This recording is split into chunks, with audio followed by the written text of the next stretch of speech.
Hi guys, and welcome back to my channel. Today I'm doing something in Horse Valley 2, and it's a tips and tricks video. I did a part 1 of this a long time ago. It got 1.4 thousand views as of now. I'm kind of still shocked by that. Yeah, and the thing is, most of those views aren't even from me, so that's kind of crazy. It has like 37 comments as of now, obviously, and that's kind of crazy to me.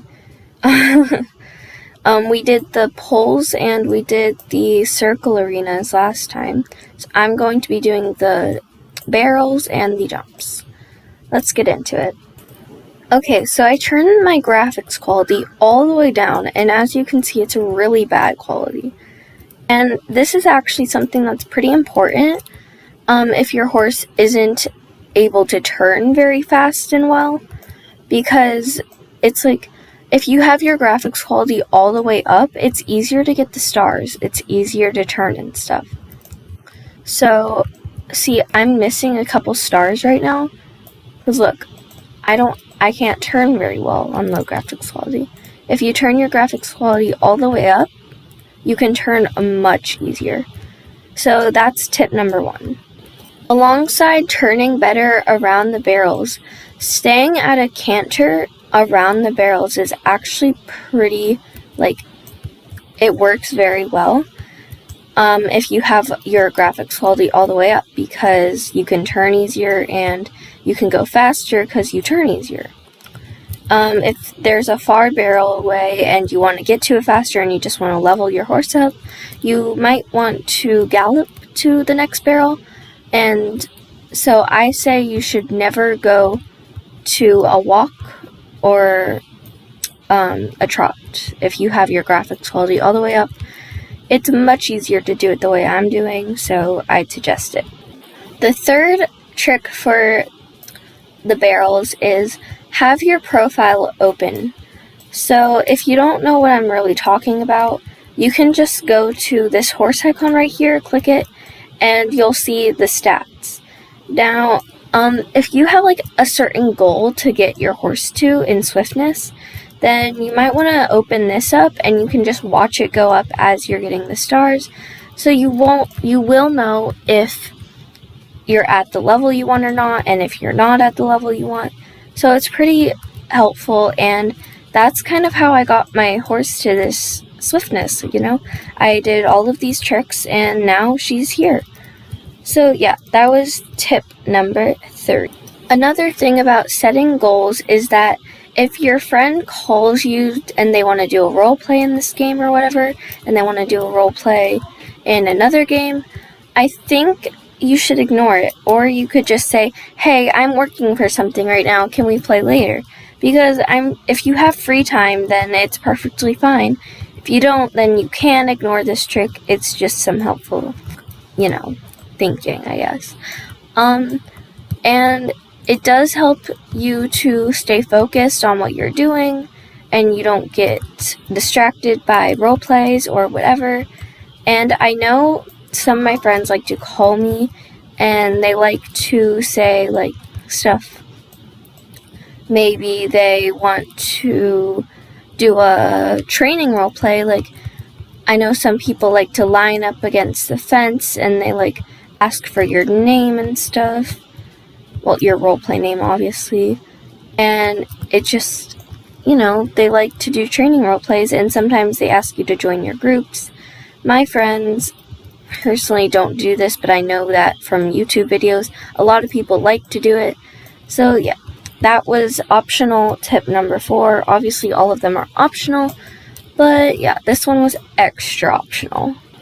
Okay, now for the jumps. Tip number 1 for the jumps is always stay at a canter. Unless you're going on to the big jumps, I probably suggest a gallop if your horse isn't leveled up very much. And, canter, it doesn't get your horse's energy down as fast. And, it's honestly overall better because you're not going as fast, you have more time to plan the jumping, and it's pretty helpful. See, everyone here is like staying at a canter. Unless it's a far away jump and you just want to get to it, then go to a gallop, but like halfway there, change to a canter just so that you have time to plan the jump. Our next one is work your horse until its energy is at least like 10%. And I know this is kind of weird and stuff, like why is this a trick? Because if you stop working your horse when it's like at 20, then what's the point of having it at 20? Because your horse only starts to go slow once it's at 10 or under.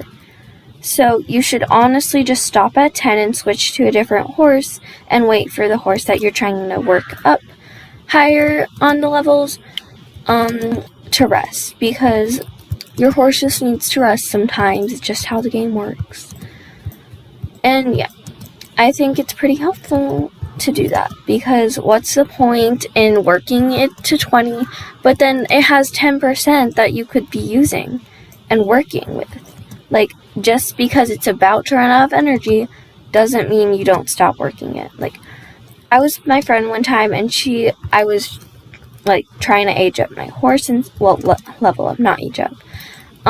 And I wanted to stop at like 30% because she was getting low and I wanted her to rest faster. Which, it's true, they do rest faster if it's higher at the percentage. But it doesn't go slower once it's at 10 or under, so... And if you want to level up 2 horses at the same time, this is definitely a helpful trick. Trick number 3 is stay for the lower jumps. Now, what I mean by this is you should probably stay at the lower jumping, like maybe 1 or 2, and work your way up. I used to be able to do the 3 ones, but now I just can't. I don't know why. It might be my timing. I really don't know. The triple ones are pretty hard to jump, and not a lot of people can. So if your horse isn't leveled up that much, I think that you should stay to the 1s and 2s. Just because it's way easier to do these than just wasting your time on the triple ones that won't even help your horse level up. And obviously, there's another optional trick, and it's the same one as in the barrels. Just go to the horse icon, click profile in the horse section, and you should see this. And this one actually gets your strength up, so yeah. And I think I'm going to add in a little bonus to this video, because it's a little bit of a short video. I'm only at 8 minutes of recording right now. So we're just going to go on down to the secrets. Okay, so you want to pass up the poles here, and you go to the next to the barn, and then you see a bridge. And we're going to try and jump this bridge. Now we go up here. Oh gosh, my horse ran into it. I'm pretty sure this is the right way. Okay, I need a running start. Come on, please.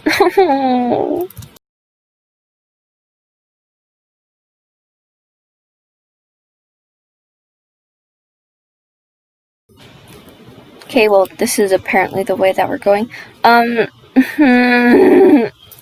Okay, you know what? We're just gonna leave that, and we're going to find a different secret.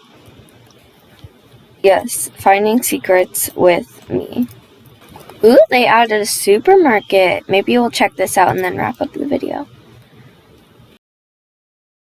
I haven't seen this yet. I think it was just like a gray block when I was last here. Ooh, this is pretty nice. Wait, who's this dude? Benedict?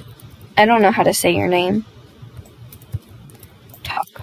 Welcome to Supermart. How are you doing today? Oh, it just shows me my backpack. Okay, that's interesting. Thank you guys so much for watching this video. I really hope that we can get this video to the same amount of positivity and stuff that we got on the last video. I was really happy with the results of my tips and tricks part 1. That was really exciting for me, and yeah. Thank you guys so much for watching.